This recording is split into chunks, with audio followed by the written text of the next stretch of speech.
Welcome back everyone. Welcome to civil services study practice set number ये 52 है। Practice करेंगे इसमें हम करंट अफेयर्स के प्रश्नों पर ही। आने वाले जितने भी एग्जाम हैं सभी में ये करंट अफेयर्स के प्रश्न हेल्पफुल होंगे और सीधे सीधे या फिर एक्सप्लेनेशन से जो है प्रश्न बन जाएगा।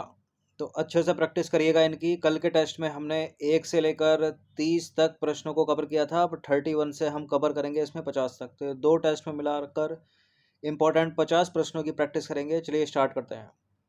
इस टेस्ट सीरीज़ की आप फुल टेस्ट सीरीज से जुड़ सकते हैं। डिस्क्रिप्शन बॉक्स में नंबर है, उस पर कॉल या व्हाट्सअप करके, और सिविल सर्विसेज स्टडी के फ्री टेलीग्राम ग्रुप से जुड़ जाएगा। डिस्क्रिप्शन बॉक्स में लिंक है उसका। तो पहला प्रश्न यानी 31वां प्रश्न या अगला प्रश्न है, सिम्बैक्स 2025 का 32वां संस्करण कहाँ आयोजित हुआ? सिम्बैक्स एक संयुक्त सैन्य अभ्यास है भारत और सिंगापुर के बीच में। तो इसका 32वां संस्करण 2025 आयोजित हुआ है सिंगापुर में। ये है इसका आंसर। देखिए नंबर इस पर कॉल या व्हाट्सअप करके आप फुल टेस्ट सीरीज से जुड़ सकते हैं, जो मिलेगा आपको पेड टेलीग्राम ग्रुप में। वन टाइम पेमेंट है, बहुत छोटा सा अमाउंट है पूरे साल के लिए। तो सिम्बैक्स 2025 जो है भारत और सिंगापुर, ठीक है, भारत और सिंगापुर गणराज्य नौसेना के बीच एक समुद्री द्विपक्षीय अभ्यास है। 2025 में जो संस्करण हुआ वो 32वां संस्करण हुआ। और कब से कब तक हुआ है? 28 जुलाई से 1 अगस्त 2025 तक हुआ, यानी इसी महीने की पहली तारीख को ख़त्म हुआ है ये। और कहाँ आयोजित हुआ? सिंगापुर में। और इसमें आईएनएस सतपुड़ा ने भारतीय नौसेना का प्रतिनिधित्व किया। क्वेश्चन नंबर 2 पर आ जाइए। मानव विकास सूचकांक यानी एचडीआई या ह्यूमन डेवलपमेंट इंडेक्स 2025 में भारत का 193 देशों में कौन सा स्थान है? मानव विकास सूचकांक 2025 में भारत 193 देशों में है, 130वें स्थान पर। बी है इसका आंसर। देखिए मानव विकास सूचकांक 2025 में भारत 193 देशों में 130वें स्थान पर है। और भारत का जो एचडीआई स्कोर है वो कितना है? 0.685। और मानव विकास श्रेणी की देखें तो मध्यम श्रेणी में है। अलग से एबीसीडी करके इस पे प्रश्न बना लेगा कि भारत कौन सी श्रेणी में एचडीआई इंडेक्स 2025 में, तो मध्यम श्रेणी में है। अगला प्रश्न है, अगला फीफा विश्व कप का आयोजन कब किया जाएगा? अगला जो फीफा विश्व कप होगा 2026 में होगा, अगले ही साल होगा। कॉन्टिनेंट का नाम है नॉर्थ अमेरिका में। देखिए फीफा वर्ल्ड कप 2026 का आयोजन संयुक्त राज्य अमेरिका, कनाडा और मैक्सिको में संयुक्त रूप से किया जाएगा। अगर महाद्वीप पूछ रहे तो उत्तरी अमेरिका। यह टूर्नामेंट 11 जून से 19 जुलाई 2026 तक 3 उत्तरी अमेरिकी देशों के 16 शहरों में खेला जाएगा, जिसमें 48 टीमें पार्टिसिपेट करेंगी। ठीक है, तो संयुक्त राज्य अमेरिका, कनाडा और मैक्सिको, इन तीनों देशों के 16 शहरों में आयोजित होगा ये। एक युद्धाभ्यास है दोस्त लीग। दोस्त लीग अभ्यास 2025 के संदर्भ में सही कथन है। दोस्त लीग अभ्यास भारत और कजाकिस्तान के बीच वार्षिक संयुक्त सैन्य अभ्यास का 6ठा संस्करण था। यह 16 से 28 अप्रैल 2025 तक पुणे भारत में आयोजित किया गया। ठीक है, महाराष्ट्र के पुणे यानी भारत में आयोजित किया गया। देखिए पहली बात तो जो दोस्त लीग का इम्पोर्टेंट है ये, और ये भारत और उज्बेकिस्तान के बीच है, कजाकिस्तान के बीच नहीं है, तो गलत हो गया पहला स्टेटमेंट। 2025 वाला जो संस्करण हुआ है 16 से 28 अप्रैल 2025 तक महाराष्ट्र के पुणे में हुआ है, यानी भारत में हुआ है। तो केवल दूसरा वाला ही सही हो जाएगा यहाँ पर, पहला है गलत। तो दोस्त लीग अभ्यास 2025 ये जो है भारत और उज्बेकिस्तान के बीच संयुक्त सैन्य अभ्यास है। 6ठा संस्करण था 2025 में। और स्थान जो जहाँ ये हुआ वो हुआ विदेशी प्रशिक्षण नोड ओंध, पुणे में, महाराष्ट्र में, भारत में। और अवधि 16 से 28 अप्रैल 2025 तक। 35वां प्रश्न है, सरस्वती सम्मान 2024 के लिए निम्नलिखित में से किस संस्कृत विद्वान को चुना गया? प्रेमानंद जी महाराज, राम भद्राचार्य, महामहोपाध्याय, साधु भद्रेश दास। देखिए इसका आंसर ऑप्शन नंबर है महामहोपाध्याय साधु भद्रेश दास जी को चुना गया है सरस्वती सम्मान 2024 के लिए। ठीक है, संस्कृत विद्वान है ये। सरस्वती सम्मान 2024 के बिरला फाउंडेशन के द्वारा दिया जाता है। 34वां है ये, 34वां सरस्वती सम्मान 2024। संस्कृत विद्वान महामहोपाध्याय साधु भद्रेश दास जी। और भाषा है संस्कृत, और इनकी रचना का नाम है स्वामी नारायण सिद्धांत सुधा, याद रखिएगा। और के बिरला फाउंडेशन के द्वारा दिया जाता है ये सरस्वती सम्मान, व्यास सम्मान और बिहारी पुरस्कार भी। चलिए 36वां प्रश्न क्या है, निम्नलिखित को सही सुमेलित करेंगे। ये हैं सूची 1 में पुरस्कार, सूची 2 में पुरस्कार राशि। सरस्वती सम्मान, घनश्याम दास बिरला पुरस्कार, व्यास सम्मान, बिहारी पुरस्कार। किसी में 15 लाख है, किसी में 4 लाख है, किसी में 2.5 लाख, किसी में 1.5 लाख। देखिए जो 15 लाख रुपए की धनराशि दी जाती है वो दी जाती है सरस्वती सम्मान में, तो ए का हो गया 3। ब्याज सम्मान में 4 लाख रुपए की धनराशि, घनश्याम दास बिरला में 1.5 लाख रुपए पुरस्कार के तौर पर दिए जाते हैं, और बिहारी पुरस्कार जो है उसमें 2.5 लाख रुपए। तो ए का हो गया 3 और बी का हो गया 4। ए का हो गया 3, बी का हो गया 4 और सी का हो गया 1। ए का हो गया 3, बी का हो गया 4, एक से एलिमिनेट हो गया वैसे तो ये, ठीक है, और डी का हो गया 2। 3 4 1 2। देखिए के बिरला फाउंडेशन द्वारा प्रदान किए जाने वाले जो पुरस्कार हैं वो हैं सरस्वती सम्मान 15 लाख रुपए दिए जाते हैं इसमें, व्यास सम्मान में 4 लाख रुपए दिए जाते हैं, बिहारी पुरस्कार में 2.5 लाख रुपए, ठीक है, और शंकर पुरस्कार एक उसमें 1.5 लाख रुपए, और घनश्याम दास बिरला में भी 1.5 लाख रुपए, और एक है बाजपति पुरस्कार उसमें 1 लाख रुपए। 37वां प्रश्न है, सरस्वती सम्मान और व्यास सम्मान प्रदान करने वाले के बिरला फाउंडेशन की स्थापना कब की गई थी? ये की गई थी 1991 में। ऑप्शन नंबर सी है इसका आंसर। देखिए के बिरला फाउंडेशन की स्थापना वर्ष 1991 में प्रसिद्ध उद्योगपति कृष्ण कुमार बिरला द्वारा की गई थी। इसका उद्देश्य भारतीय साहित्य को बढ़ावा देना है। अगला जो प्रश्न है 39वां प्रश्न है, सामंथा हार्वे को 2024 में कौन सा पुरस्कार दिया गया? गणित का नोबेल कहा जाने वाला एबल पुरस्कार नहीं, बुकर पुरस्कार 2024 दिया गया, ठीक है, तो इसका आंसर हो जाएगा ऑप्शन नंबर बी। साहित्य का नोबेल पुरस्कार तो हांगकांग को दिया है, हांगकांग। देखिए 2024 का जो बुकर पुरस्कार है वो सामंथा हार्वे को उनके उपन्यास, इंपॉर्टेंट है उपन्यास का नाम, ऑर्बिटल के लिए दिया गया है, और यह पुरस्कार जीतने वाली पहली अंतरिक्ष आधारित पुस्तक है ये जो ऑर्बिटल है। वर्ल्ड प्रेस फ्रीडम इंडेक्स 2025 में भारत का स्थान है, या हिंदी में विश्व प्रेस स्वतंत्रता सूचकांक 2025 में भारत का स्थान 151वां, ठीक है, 2024 में था 159वां। कुल शामिल देश कितने हैं? 180 देश। देखिए पेरिस स्थित इंटरनेशनल एनजीओ है, उसका नाम है रिपोर्टर्स विदाउट बॉर्डर्स। इसने वर्ल्ड प्रेस फ्रीडम इंडेक्स 2025 जारी किया है। इस इंडेक्स में भारत को 180 देशों में 151वीं रैंकिंग मिली है। पिछले वर्ष भारत की रैंकिंग थी 159वीं। देखिए भारत की रैंकिंग में थोड़ा सुधार हुआ है। इस वृद्धि के बावजूद भारत 32.96 के कुल स्कोर के साथ निचले स्तर पर ही बना हुआ है। इस टेस्ट सीरीज की या फुल टेस्ट सीरीज से जुड़ सकते हैं, नंबर इस पर कॉल या व्हाट्सएप करके। अगला प्रश्न है, निम्नलिखित में से कौन सा पुरस्कार नॉर्वे के राजा द्वारा प्रस्तुत किया जाता है और इसे अक्सर गणित के नोबेल के रूप में जाना जाता है? तो ऊपर था एबल पुरस्कार है, ये बी है इसका आंसर। देखिए एबल पुरस्कार नॉर्वे के राजा द्वारा प्रस्तुत किया जाता है और इसे अक्सर गणित के नोबेल के रूप में जाना जाता है। एबल पुरस्कार 1 जनवरी 2002 को स्थापित किया गया था। इसका उद्देश्य है गणित के क्षेत्र में उत्कृष्ट वैज्ञानिक कार्य के लिए एबल पुरस्कार प्रदान करना। 42वां प्रश्न है, 34वां व्यास सम्मान 2024 किस उपन्यास के लिए दिया गया? बीरों का कैसा हो बसंत, जब तक मैं आई बाहर, कौन देश को वाशी, वेणु की डायरी, कितनी नावों में कितनी बार। 34वां जो व्यास सम्मान 2024 है वो दिया गया है कौन देश को वाशी, वेणु की डायरी। ऑप्शन नंबर सी है इसका आंसर, और लेखिका का नाम है सूर्यबाला, ठीक है। व्यास सम्मान 2024 है ये 34वां व्यास सम्मान। हिंदी लेखिका सूर्यबाला को उनके उपन्यास कौन देश को वाशी, वेणु की डायरी के लिए दिया गया है। यह सम्मान के बिरला फाउंडेशन द्वारा दिया जाता है और इसमें 4 लाख रुपए का नगद पुरस्कार, एक प्रशस्ति पत्र और एक स्मृति चिन्ह दिया जाता है। 43वां प्रश्न है, निम्नलिखित में से कौन इंदिरा गांधी पीस प्राइज 2023 से संबंधित व्यक्ति हैं? 2023 में इंदिरा गांधी पीस प्राइज मिला 2 लोगों को। इन 2 लोगों का नाम है क्या? बानू मुश्ताक और दीपा भास्ती तो हो नहीं सकते क्योंकि ये मेल हैं।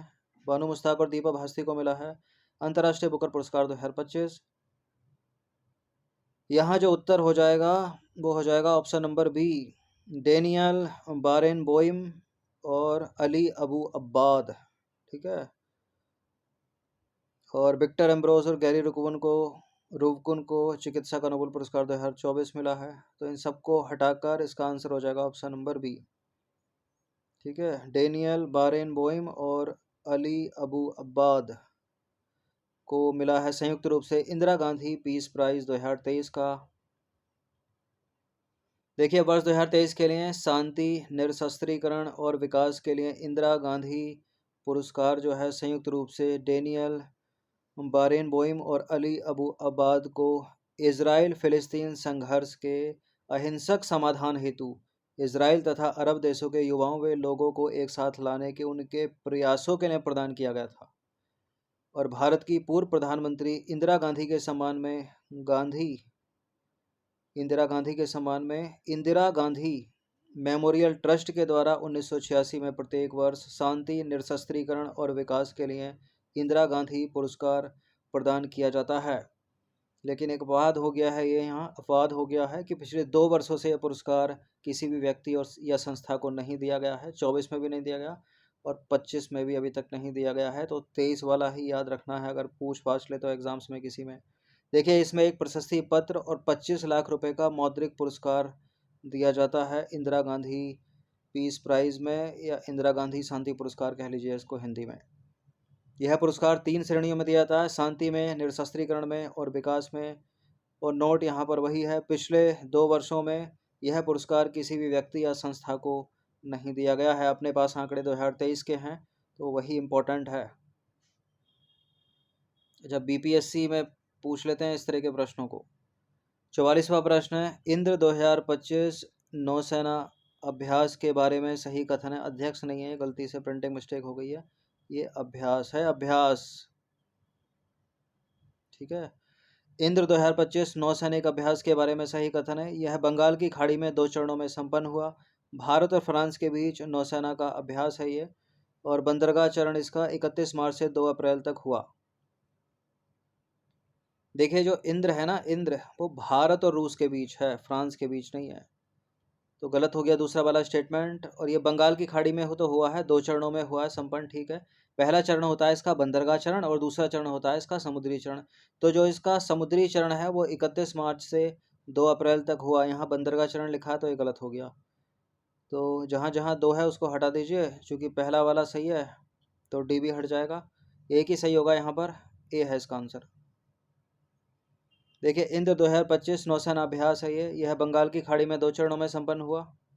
ठीक है, और यह भारत और रूस के बीच नौसेना का अभ्यास है। तो 2 चरण कौन से? पहला चरण बंदरगाह चरण वो हुआ 28 से 30 मार्च 2025 तक। दूसरा समुद्री चरण वो हुआ 31 मार्च से 2 अप्रैल तक। ठीक है, तो दूसरा और तीसरा कथन जो है वो सही नहीं है, केवल पहला वाला ही यहाँ पर सही है। चलिए, अब आ जाइए 45वां प्रश्न है, 18वां प्रवासी भारतीय दिवस सम्मेलन का आयोजन कहाँ किया गया? उड़ीसा के भुवनेश्वर में, बी है इसका आंसर। देखिए, 18वें प्रवासी भारतीय दिवस सम्मेलन का आयोजन उड़ीसा द्वारा 8 से 10 जनवरी 2025 तक भुवनेश्वर में किया गया, जिसका विषय क्या था? विकसित भारत में प्रवासी भारतीयों का योगदान। 46वां प्रश्न है, डोनाल्ड ट्रंप की आंखें खुल गई हैं, ठीक है, फट गई हैं देखकर। देखिए, संघाई सहयोग संगठन एससीओ की 25वीं राष्ट्राध्यक्ष परिषद की जो बैठक है 30 से 31 अगस्त 2025 में कहाँ आयोजित हो रही है? ठीक है, डोनाल्ड ट्रंप बोलते हैं ना ये, मिस्टर डोनाल्ड ट्रंप। चलिए, तो कहाँ हो रही है? ये हो रही है तियानजिन, चीन में। ठीक है, सी है इसका आंसर। 50% टैरिफ लगाया था, मोदी जी पहुंच गए चीन। ट्रंप ने लगाया 50% टैरिफ इंडिया के ऊपर और मोदी जी चले गए चाइना। देखिए, संघाई सहयोग संगठन एससीओ की 25वीं राष्ट्राध्यक्ष परिषद की बैठक 30 से 31 अगस्त 2025 को तियानजिन चीन में शुरू हो रही है, हो क्या रही है, चल रही है। भारत के प्रधानमंत्री नरेंद्र मोदी इस सम्मेलन में भाग ले रहे हैं, एक दिन पहले ही पहुंच गए थे ये। चीन इस बार की मेजबानी कर रहा है और राष्ट्रपति शी जिनपिंग इसकी अध्यक्षता करेंगे। इस बार सम्मेलन का विषय क्या है? संघाई भावना को कायम रखना, एससीओ की गतिशीलता। और चीन ने 2025 को एससीओ सतत विकास वर्ष भी घोषित किया है। 47वां प्रश्न है, विश्व प्रेस स्वतंत्रता सूचकांक या वर्ल्ड प्रेस फ्रीडम इंडेक्स 2025 में विश्व का कौन सा देश शीर्ष स्थान पर है?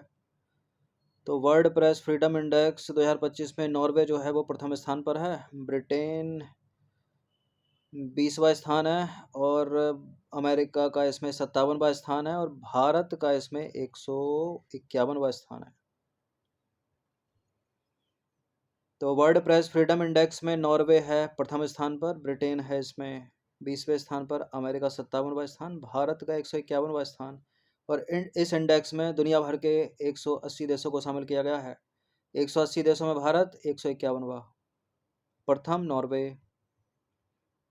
एक समुद्री अभ्यास है सी ड्रैगन, ठीक है, सी ड्रैगन 2025 या समुद्री ड्रैगन अभ्यास 2025। यह एक बहुपक्षीय पनडुब्बी रोधी अभ्यास है और मार्च 2025 में हिंद महासागर में आयोजित किया गया। ये देखिए, सी ड्रैगन या समुद्री ड्रैगन 2025 बिल्कुल एक बहुपक्षीय पनडुब्बी रोधी अभ्यास है। 4-5 देश है इसमें, भारत भी है इसमें। तो सही है पहला वाला स्टेटमेंट। हिंद महासागर में नहीं, ये पश्चिमी प्रशांत महासागर में आयोजित किया गया मार्च 2025 में। दूसरा वाला गलत है। अब ऊपर तो कुछ पता नहीं चल रहा कि सही पूछा है नहीं पूछा, क्या पूछा है। नीचे पता चला कि कौन सा सही है, तो कौन सा सही है, केवल पहला वाला ही सही है यहाँ पर। देखिए, समुद्री ड्रैगन अभ्यास या सी ड्रैगन 2025 एक बहुपक्षीय पनडुब्बी रोधी युद्ध अभ्यास है जो 4 से 19 मार्च 2025 तक पश्चिमी प्रशांत महासागर में गुआम तट पर आयोजित किया गया था, ना कि हिंद महासागर में, जिसकी मेजबानी अमेरिकी नौसेना के 7वें बेड़े ने की थी। इस अभ्यास में भारत, ऑस्ट्रेलिया, जापान, दक्षिण कोरिया और संयुक्त राज्य अमेरिका ने भाग लिया था, जिसका उद्देश्य है हिंद प्रशांत क्षेत्र में समुद्री सुरक्षा और सहयोग को मजबूत करना। तो कौन कौन से देश हैं सी ड्रैगन में? भारत, ऑस्ट्रेलिया, जापान, दक्षिण कोरिया और संयुक्त राज्य अमेरिका। कितने हो गए? 3, 4, 5।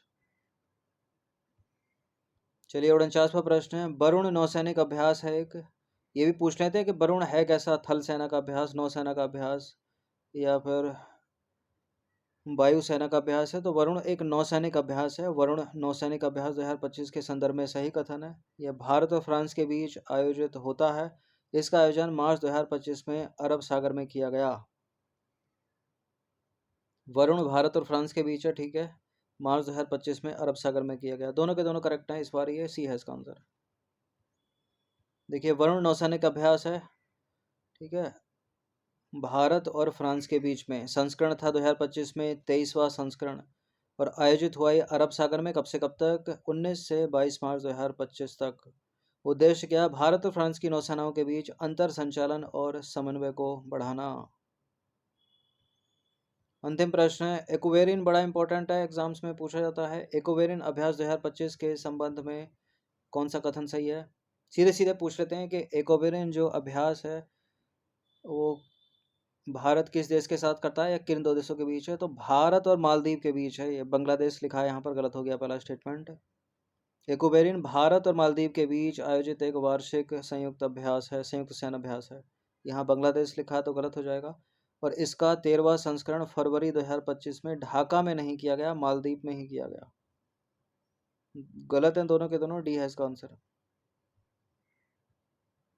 देखो, एक्वेरिन अभ्यास 2025 भारत और मालदीव के बीच आयोजित एक वार्षिक संयुक्त सैन्य अभ्यास है। इसका 13वां संस्करण 2 से 15 फरवरी 2025 तक मालदीव में हुआ था। इस अभ्यास का मुख्य उद्देश्य क्या है? उग्रवाद रोधी और आतंकवाद रोधी अभियानों में अंतर संचालन और संयुक्त मानवीय सहायता व आपदा राहत कार्यों में सहयोग बढ़ाना। तो कल से अभी तक हमने 50 प्रश्न कवर किए हैं करंट अफेयर्स के, ठीक है। कुछ प्रश्नों को इसमें रिपीटेशन किया जा रहा है पिछले टेस्टों से। मतलब रिपीटेशन में ऐसा नहीं कि एज इट इज़ रख दिया, ठीक है। उसके ऑप्शंस चेंज करके, ताकि याद हो जाए आपको हर तरह से, क्योंकि वो प्रश्न इम्पोर्टेंट है, उनके पूछे जाने की संभावना सबसे ज़्यादा रहती है। ठीक है, अब चाहे वो बीपीएससी में कर ले, यूपी पीसीएस प्री में कर ले, यूपी ट्रिपल एससी में कर ले, या यूपी टीजीटी में कर ले, तो प्रैक्टिस कर लीजिएगा। सबकी धन्यवाद।